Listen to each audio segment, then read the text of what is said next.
Halo warga-wargi Jagat Sukmo, kembali lagi di channel kita dalam segmen Teror Temuan Horor.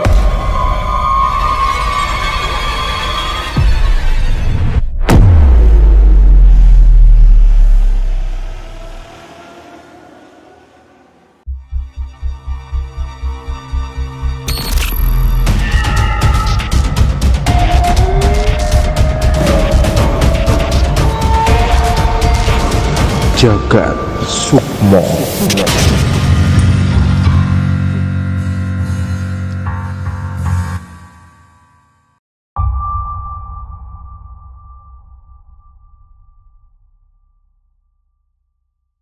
Di temuan horor kali ini gue menemukan sebuah kisah horor tentang rumah susun. Jadi judulnya ada Tetangga Rusun.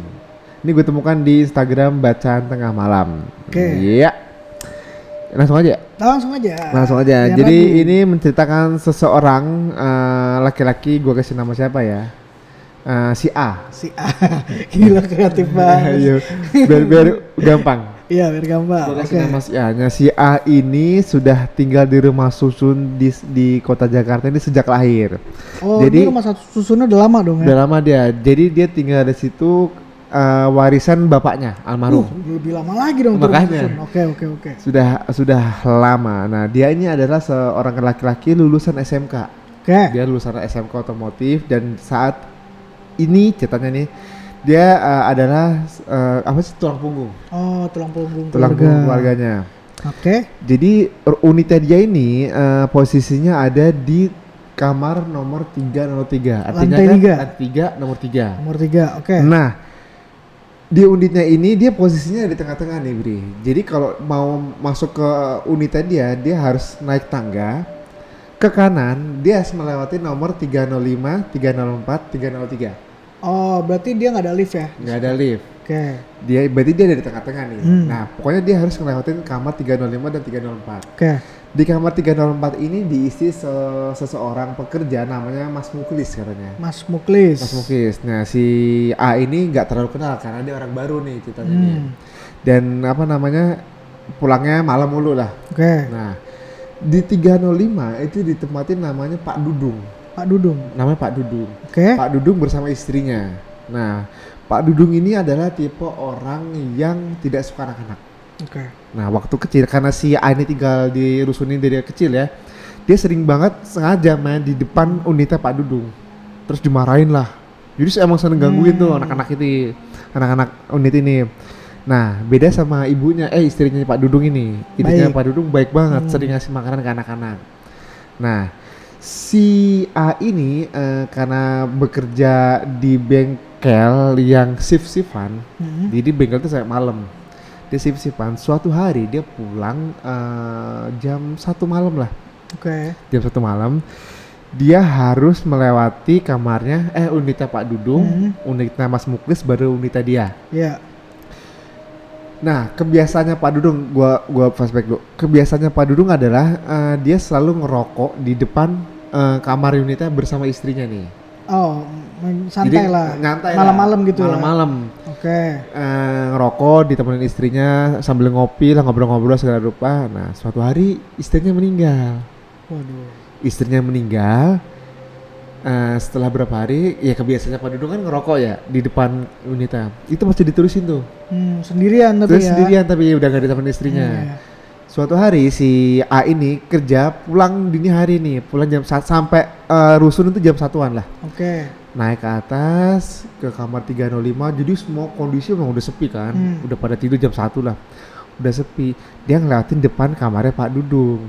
Kaget ya, ada Pak Dudung nih, lagi nyemok ya, lagi sebat.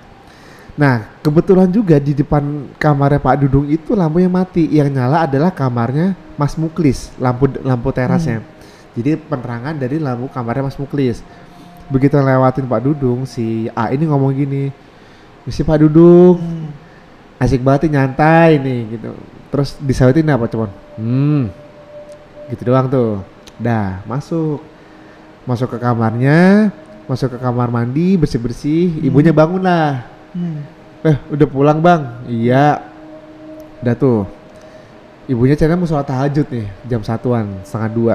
begitu si A ini udah bersih-bersih terus mau tidur, ibunya sholat di sampingnya nih, mau sholat aja di sampingnya. Nah sebelum mulai sholat si ibunya ngomong gini, bang, si Pak Dudung tadi pagi meninggal, tadi siang meninggal, dia bilang gitu. Si A kaget tuh, dia cuma bengong nggak ngomong apa-apa. Padahal tadi dia sapa kan. Padahal tadi dia sapa. Terus pokoknya nggak ngomong apa-apa, Dudung meninggal ditolongin sama Mas Muklis. Karena begitu, jadi dia si Pak Dudung ini meninggal karena jatuh di kamar mandi dan minta tolong. Ya dengar langsung meninggal. Nggak langsung meninggal. Ya dengar Mas Muklis katanya. Ya. Ditolonglah sama Mas Muklis, dibawa ke rumah sakit. Pas lagi OTW ke rumah sakit itu meninggal. Jadi begitu si Dudung mulu gua. Si A ini tahu berita itu, besoknya dia paginya nih ke rumah Mas Muklis. Tanya lah, konfirmasi. Bener meninggal. Dan saudara-saudaranya baru pada datang tuh kayak, ya pokoknya saudara-saudaranya ngurus-ngurusin lah. Tapi jenazahnya posisinya di mana? Disemayamkannya? Waktu siang ya disemayamin di rusun, unit itu. Tapi mungkin dibawa keluarganya kemana gitu. Di situ nggak ada tulis dibawa kemana. Ada info selanjutnya. Jadi begitu si A pulang dini hari itu udah beres semua. Udah beres. Jadi kayak nggak ada tanda-tanda bendera kuning itu nggak ada. Iya, karena udah rapi semua ya. Jenazah udah dipindahkan. Udah gitu beres ya. semua. Mungkin udah dikubur juga kali. Udah dikubur semua. Jadi si A itu kayak, anjir tadi gue ngomong sama siapa ya? Akhirnya dia takut gak tuh? Enggak dia. Vanilla ya karena memang udah tinggal di situ ya, mau gimana lagi iya. Ya. Bener Mas Muklis juga biasa aja karena Mas Muklis nggak ngerasain kali ya, nggak ngalamin ya, cuma ngalamin si A itu. Kayak gitu deh, jadi dia bilang gila itu jin peniru nih gue, dia bilang gitu. Gitu. Nah gue juga punya nih cerita temuan horor gue juga nih. Okay. Jadi ini kisahnya tentang ada sekelompok anak muda lah, anak kuliahan gitu. Biasa nih dia juga punya konten horor YouTube kayak kita gini nih. Nah bedanya dia tuh sukanya penelusuran. Nah susah banget gue ngomongnya. Ya, nah yang dia mau telusuri adalah lubang buaya. Jakarta Timur. Jadi mereka tuh namanya anak-anak muda tuh kayak masih ingin membuktikan bahwa apakah mitos-mitos yang ada di lubang buaya itu benar adanya. Jadi mereka mau telusuri lah.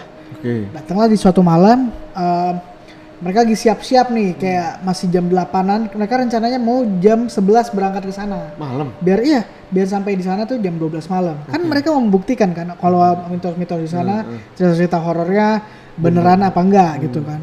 Ya udah mereka siap-siap jam 8, mereka habis makan malam, siap-siapin alat-alat, kamera, mikrofon, lighting segala macam, mereka bertiga. Ya anggaplah si A, B dan C ya gitu ya. Udah mereka siap-siap, tiba-tiba ponselnya si A berbunyi nih. Nomornya nggak dikenal. Gitu, bukan nomor yang dia save di handphonenya. Jadi diangkat lah, mungkin penting takutnya kan. Pas diangkat dia bilang ada suara dari handphone itu, suara laki-laki bilang gini. Jangan datang, mereka belum tenang.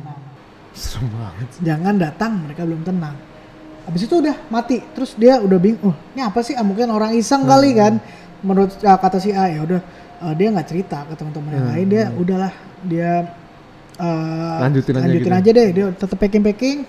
Udah akhirnya mereka berangkat jam 11, sampailah jam 23.30 di lubang buaya. Itu udahlah mereka akhirnya jalan masuk ke area lubang buaya dan tiba tepat di area lubangnya itu kan. Nah di situ mereka udah mulai merasa kayak ada yang memperhatikan mereka dari jauh. Cuman pas dikelilingi ini sepi, nggak ada orang sama sekali. Namanya juga di tengah malam kan. Ya udah mereka tetap tiba-tiba mereka dengar sebuah suara yang berasal dari lubang buaya itu, suara seperti suara apa ya, tangisan tapi tertahan. Tangisan tertahan, kayak tangisan yang gak lepas gitu. Tangisan tertahan, dan mereka kan langsung kayak dengar nggak gitu. Ada satu orang si B ini orangnya emang antara ngeyel atau keberaninya kelewatan gitu ya. Tengil lah, disorot lah senter ke dalam lubangnya. Disorot gitu, tiba-tiba kelihatan ada sepasang dua mata merah gitu. Dua mata merah, kaget kan mereka, apaan tuh gitu kan. Ketika dia lihat langsung ada teriakan kenceng banget melengking dari dalam lubang itu. kabur lah mereka, kabur lari-lari, terus udah nih mereka udah nggak bisa lagi nerusin karena udah ketakutannya. Akhirnya mungkin percaya juga ya, oh memang ada nih yang kayak begitu-begitu di lokasi itu. Udah mereka masuk ke dalam mobil, masih ngos-ngosan, tiba-tiba bunyi lagi handphonenya si A. Dan masih dengan nomor yang tidak dikenal, dan bilangnya gini, kan saya sudah bilang mereka tidak tenang. Serem banget sih. Gila, gue bacanya ini cerita singkat nih beneran apa enggak sih, gue sampai mikir kayak gitu. Tapi ini gue dapat dari sebuah website lah, ini cerita katanya memang terjadi di lubang buaya. Itu tiga-tiganya ya, walaupun gangguannya segitu aja, tapi bayangin siapa yang nelfon coba. Padahal itu mereka berarti kan nelfon adalah makhluk astral juga yang berusaha mengingatkan mereka supaya jangan main-main deh. Di sana tuh tempat yang bukan untuk lo uji nyali atau apa gitu. Tapi mereka tetap ngeyel sih. Untung cuman gangguan itu doang. Kalau sampai bagusnya yang lebih lagi kan, repot sampai mengorbankan nyawa lebih parah lagi. Ya gue kadang suka heran ya kalau kayak cerita-cerita kayak gitu tuh ada yang nelpon. Nah iya, itu gue juga bingung. Apa sih maksudnya itu? Mereka bisa nelpon ya? Nah itu dia. Iya kan? Tapi ini menarik juga sih. Karena lu tau gak sih ada Ghostbuster gitu. Dia tuh memakai untuk mendeteksi apakah ada hantu di sebuah lokasi itu dia pakai alat namanya EMF. Itu ya yang di siapa? Yang YouTubernya. Gue nggak tahu deh. Pokoknya gue baca. Pokoknya ini luar negeri juga pada pakai alat itu. Ya mereka pakai EMF itu mendeteksi bahwa ada sebuah gelombang atau enggak. Gelombang listrik. Iya. Gitu. Jadi kalau misalnya lu arahin ke sini nih, tiba-tiba bunyi gitu ya? Apa ininya? Detektornya bunyi. Ini berarti di situ ada sebuah gelombang. Nah, gue percaya mungkin ya makhluk-makhluk astral itu bentuknya gelombang, makanya dia bisa masuk gelombang suara dan masuk ke telepon bisa jadi, atau ke radio. Mereka juga pakai radio kan untuk detek suara kan. Jadi di gelombang berseberapa yang bisa mencapai frekuensi berapa yang bisa mendeteksi suara-suara di dimensi lain. Itu ada tuh Ghost Ranger Indonesia apa kalau nggak salah namanya. Iya. Kalau di Indonesia kan. Iya, ada tuh. Iya. Di luar negeri juga banyak sih. Luar negeri banyak ya. Iya, jadi dia punya peralatan kayak gitu. Keren sih tuh. Apa kita mesti beli ya? Untuk mendeteksi. Yang gua lihat dia punya alat itu, dia belinya bukan di Indonesia, dia bilang. Belinya juga di luar negeri ya. Kayaknya kita effort banget ya. Nggak apa-apa, mungkin nanti ya. Kalau YouTube ini udah besar. Ya kalau sekarang kita baca-bacain cerita dulu deh kali ya. Nah kalian kalau punya cerita-cerita horor boleh banget ya Dit ya. Iya siap. Nih kalian boleh DM di Instagram kita di sini. Atau di kolom deskripsi tuh ada link yang bisa kalian klik. Dan bisa kalian ketikin cerita-cerita kalian di situ, nanti kita yang bacain. Siap. Gitu. Jangan lupa like, share, dan komen, dan subscribe juga. Betul. Kita udah mau 8.000 nih guys. Udah mau 8.000. Udah 8.000 mau 10.000. Bantuin ya guys. Ya, subscribe. Dapat 10.000 subscriber. Ya, betul. Terima kasih sudah menonton kita berdua. Sampai jumpa dan bye-bye.